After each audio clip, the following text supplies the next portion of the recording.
সকলকে স্বাগত জানাই আমার এই নতুন ভিডিওতে। আজকে বৃহস্পতিবার আর এখন বাজে ঘড়িতে সকালে 9:30 মতো। সকালে উঠে কিছু কিছু রান্নাবান্না আমি করে নিয়েছি, কারণ দাদা ও দুজনেই স্কুলে চলে গেছে খেয়ে। আর এখানে একটু পাস্তা বানাচ্ছি শ্রীহানের জন্য। ভেবেছিলাম রুটি দেব, কিন্তু তার সকাল সকাল পাস্তা খেতে মন হয়েছে। এই পাস্তাগুলো আমি কালকেই কিনে নিয়ে এসেছি, তো দেখতে একটু অন্যরকম বলে তার খেতে ইচ্ছা হয়েছে। খুব সিম্পলভাবে বানাচ্ছি। তেলে একটু পেঁয়াজ ভেজে নিয়ে তাতে পাস্তাগুলো হালকা একটু ভেজে নিয়েছি, তারপরে সয়া সস আর একটু টমেটো সস দিয়ে একটু দুধ দিয়েছি, তারপরে একটু মাখা মাখা হলে নামিয়ে দিয়েছি। ও তো ঝাল খেতে পারে না, তাই আমি লঙ্কাটা দিইনি। যেহেতু আজকে বৃহস্পতিবার, মামনি পুজোটাও সেরে নিয়েছে। এখন এই 12টা মতো বাজে।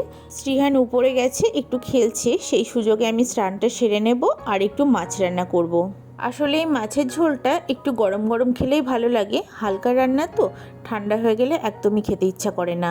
কড়াইতে সাদা তেল দিয়ে দিয়েছি একটু, তারপরে মাছগুলোকে ভেজে নিচ্ছি। দুপুরে সবারই সব রান্নাবান্না হয়ে গেছে। এখানে আমি আমার জন্য বান মাছটা করছি। সবজি দিয়েছি, আজকে সবজির মধ্যে একটু পটল আর কচু দিয়েছিলাম। এটাই ছিল। আছে অনেক কিছু, কিন্তু যেগুলো মাছের সামনে যাবে না, তো এটা মনে হলো দেওয়া যাবে, তাই একটু দিলাম। আমি সমস্ত মাছের মধ্যে দেখি যে বান মাছ রান্না করতে গেলে তেল কম লাগে, সেই জন্য এই মাছটাই বলি এনে দিতে। যে কোনো মাছ ভাজতে গেলে তেল লাগে, মাছ মাত্র ভাজতে গেলে তেল লাগে, একটু তেল না দিলে ভালো লাগে না খেতে। তবে এই মাছটা দেখি বেশ ভালো ভাজা হয়ে যায় অল্প তেলে। মাছগুলো আমার ভাজা হয়ে গেছে। এবার ওই তেলে দিয়ে দিলাম ওই কেটে রাখা পটল আর একটু গাঁটি কচু। সবজিগুলোকে আমি একটু ঢাকা দিয়ে দিয়ে ভেজে নিয়েছি। এবার দিয়ে দিলাম মশলাটা। মশলা হিসেবে এখানে দিয়েছিলাম জিরে আর কাঁচা লঙ্কা বাটা আর সামান্য একটু গোলমরিচ। এবার দিচ্ছি স্বাদ মতো একটু লবণ আর একটু হলুদ। এবার মশলাটাকে আমি খুব ভালোভাবে কষিয়ে নেব। আসলে খাওয়া দাওয়ার ধরনটা না আমাদের সম্পূর্ণটাই অভ্যেস। আমরা যখন ছোট, সেই সময় থেকেই আমাদের বাড়িতে খুব হালকা রান্নাবান্না হতো। যখন বিয়ের পর এ বাড়িতে আসলাম, তখন এ বাড়িতে রান্নাবান্না তো একটু ভালোভাবেই করা হয়। আমার বিয়ের সময় এ বাড়িতে যে দিদিকে রান্না করতে দেখেছি, উনি তেল মশলা ভালোই দিতেন আর রান্নার টেস্টও হতো ভীষণ ভালো। তো এখন যেরকম খাচ্ছি, এটাই আমার অভ্যেস হয়ে গেছে। আর আজকে বাড়িতে সকলের জন্য রান্না হয়েছিল মাছের ঝোল, থোড় পেঁপের ঝাল, আর এটা হচ্ছে সজনের শাক। আমার তো যে কোনো শাকই ভীষণ পছন্দের, সজনের শাকটাও খুব ভালো লাগে খেতে। তো এই শাক আর মাছের ঝোল দিয়ে আমার আজকে খাওয়া হয়ে যাবে। মাছটা হয়ে গেছে, আমি নামিয়ে নিচ্ছি। আজকে বাবা বাজার থেকে যে পটলটা এনেছিল ভীষণই ভালো। অল্প তেলে ভেজেছি, কিন্তু এত সুন্দর মজেছে। পটল যেহেতু বাজারে এখন শেষ হয়ে আসছে, ভালো পটল পাওয়া কিন্তু খুব দুষ্কর। এখানে তো আমি সব থেকে বড় যুদ্ধ জয়টা করতে বসেছি, তাকে খাওয়ানো। সন্ধেবেলায় ভেবেছি একটু ফুচকা বানাবো। আমি আগের দিন বেরিয়ে এই ফুচকাগুলো বাজার থেকে কিনে এনেছিলাম। এই ফুচকা ভাজা এই নিয়ে আমার দ্বিতীয়বারের অভিজ্ঞতা। একবার লকডাউনের সময় ওই বাড়িতে যখন ছিলাম তখন ভেজেছিলাম, আর এই একবার। তো দেখছি ভালোই ফুলছে। বাচ্চারা তো বেজায় খুশি। আসলে না, ওদের জন্যই কেনা আমার এগুলো। ওরা এই ছোট ছোট জিনিসে এত আনন্দ পায়। 3 ভাই বোন মিলে একসাথে খায়, মজা করে, ভীষণ ভালো লাগে দেখতে। ফুচকাগুলোর মধ্যে কিছু কিছু আবার ফুল ছিল না, আর কিছু কিছু খুব ভালোভাবে ফুল ছিল। আর আমি কিন্তু ওই আলু আর জলটা বাড়িতে বানাইনি, ওটা ওই বাড়ির পাশেই যে দাদা ফুচকা বিক্রি করে, ওনার সাথে কিনে নিয়ে আসা হয়েছে।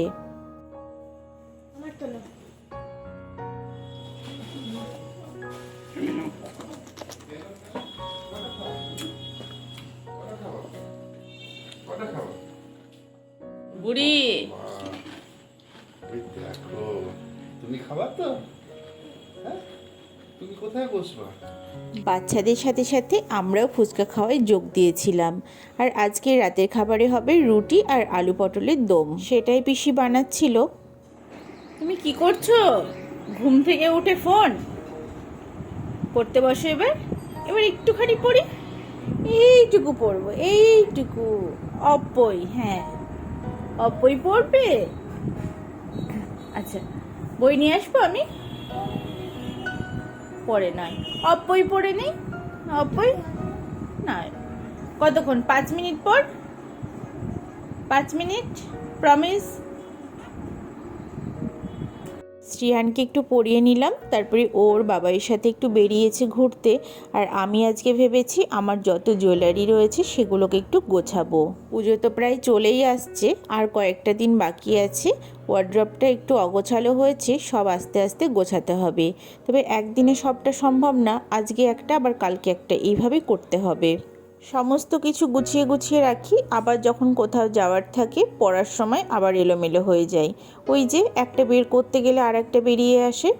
আর আমার একটা খুব খারাপ অভ্যেস, আমি কোথাও যাওয়ার সময় একটা পরে দেখি, ভালো না লাগলে আবার একটা পরি, এইভাবে সবটাই এলোমেলো হয়ে যায়।